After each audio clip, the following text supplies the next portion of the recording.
Hello दोस्तों, आप लोग कैसे हैं। आशा करता हूं आप लोग स्वस्थ होंगे, मस्त होंगे। आप लोगों को इस नए शानदार वीडियो में स्वागत है। इस नए शानदार वीडियो में हम लोग बीएसएफ की एक नई भर्ती आई है, उसके बारे में हम जानेंगे। उसका सिलेबस क्या है, उसका सिलेक्शन प्रोसेस क्या है, उसका एज लिमिट क्या है, उसमें हमको क्या क्या पहले करना है। पहले पीएचटी देना है कि पीईटी देना है कि पहले रिटन टेस्ट देना है, उसके बारे में हम ए टू जेड इस वीडियो में जानते हैं। आइए हम इसको बारी बारी से जानते हैं। देखिए, बीएसएफ हेड कांस्टेबल आरओ या आरएम रिक्वायरमेंट 2023 में भर्ती आई। देखिए, आरओ का मतलब होता है रेडियो ऑपरेटर, आरएम का मतलब होता है रेडियो मैकेनिक। ये दोनों भर्ती आई है, जिसका नोटिफिकेशन आउट हो चुका है, जिसका 7 नोटिफिकेशन आउट हुआ है। देखिए, टोटल पदों की संख्या है 247। देखिए, इसमें एचसी आरओ का पोस्ट है, हेड कांस्टेबल आरओ का पोस्ट है 217 और हेड कांस्टेबल आरएम का पोस्ट है 30। देखिए, इसका फार्म कब से भरना शुरू हो रहा है। देखिए, अप्लाई डेट है 22 अप्रैल से 12 मई तक आप फार्म भर सकते हैं। जो भी दोस्तों को अगर फार्म भरना है तो 5 मई तक फार्म भर लेंगे, बाद में इसका सर्वर डाउन चलने लगता है। देखिए, इसमें फी की बात है। देखिए, जनरल, ओबीसी, ईडब्ल्यूएस कैंडिडेट को 100 रुपया फी देना है।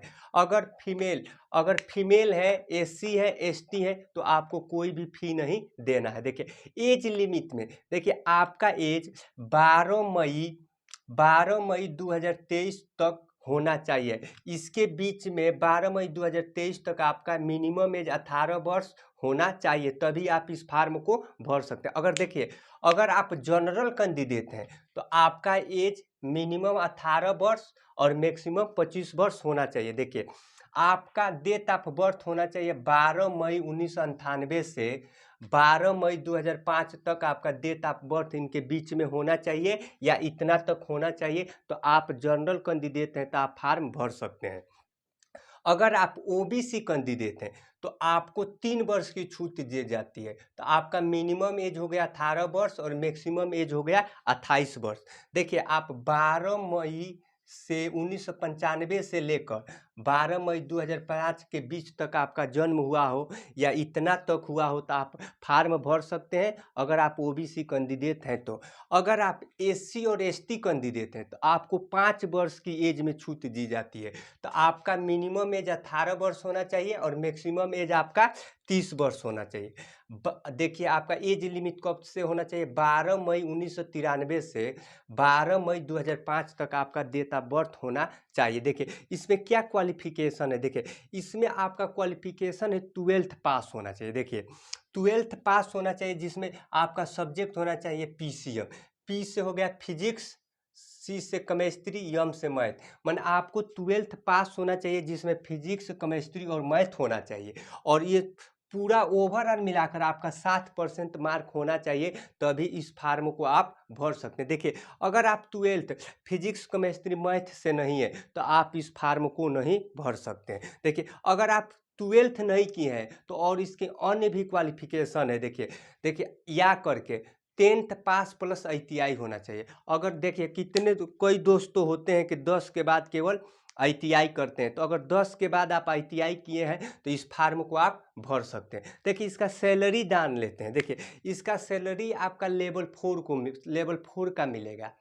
25,500 से 81,000 के बीच में आपको सैलरी मिलेगा। देखिए, फर्स्ट मंथ आपको हैंड टू हैंड मैंने मिलेगा, आपको 35,000 लगभग सैलरी पहले महीने में मिल जाएगा। इसमें टीए दिए हुए सब जोड़कर मिलेगा। अब देखिए, सिलेक्शन प्रोसेस इसका क्या है। देखिए, सबसे पहले आपको क्या करना है, रिटेन टेस्ट देना है। देखिए, सबसे पहले आपको रिटेन टेस्ट देना है जो ऑफलाइन होगा।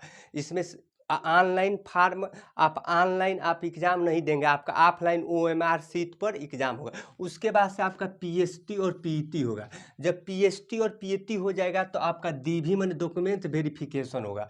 जब डॉक्यूमेंट्स वेरिफिकेशन हो जाएगा तो आपका मेडिकल होगा, और मेडिकल के बाद से आपका फाइनल मेरिट लिस्ट बनेगा, तब आपका सिलेक्शन होगा। देखिए, यहाँ पर हम लोग जान लेते हैं अगले साल जो भर्ती हुई है उसमें क्या हाइट मांगा था। इस समय अभी 7 नोटिफिकेशन आया है, 22 तारीख को आपका टोटल नोटिफिकेशन डिटेल्स आ जाएगा, उसमें भी देख लीजिए। लेकिन अनुमान लग रहा है कि यही आपका हाइट वाइट सब रहेगा। देखिए, इसमें अगर आप जनरल, ओबीसी, एसटी कैंडिडेट है, अगर आप मेल कैंडिडेट हैं तो आपका हाइट 168 सेंटीमीटर होना चाहिए।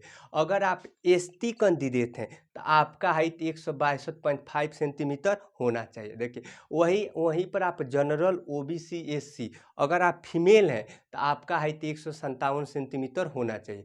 अगर आप वही फीमेल एसटी हैं तो आपका हाइट 154 सेंटीमीटर होना चाहिए। देखिए चेस्ट है, अगर आप जनरल, ओबीसी, एससी हैं तो आपका 80 से नॉर्मल 80 होना चाहिए और 5 फुलाकर 85 होना चाहिए। वही आप एसटी कैंडिडेट हैं तो आपका नॉर्मल 76 होना चाहिए और 5 फुलाकर 81 होना चाहिए।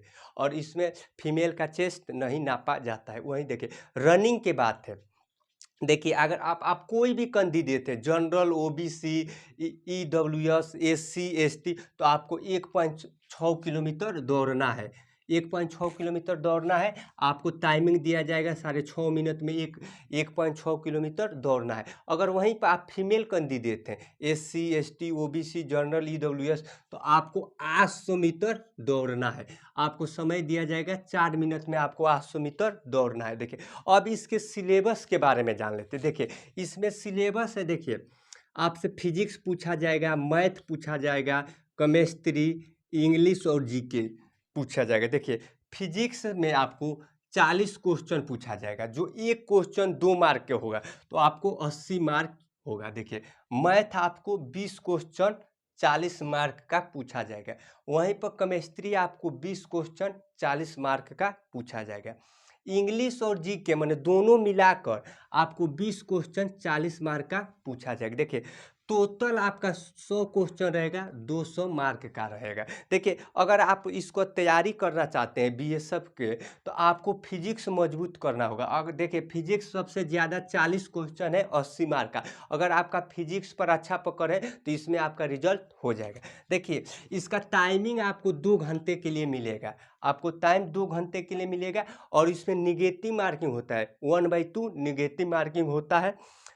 आशा करता हूं कि आई होप कि ये वीडियो आप लोगों को समझ में आया होगा। अगर आप इस चैनल पर नए जुड़े हैं तो इस चैनल को सब्सक्राइब कर दीजिएगा। अगर आपका कोई डाउट है तो इस कमेंट बॉक्स में बता दीजिएगा, हम उसकी पूरी कोशिश करेंगे उसका जवाब देने के लिए। मिलते हैं नेक्स्ट वीडियो में, जब तक कि जय हिंद।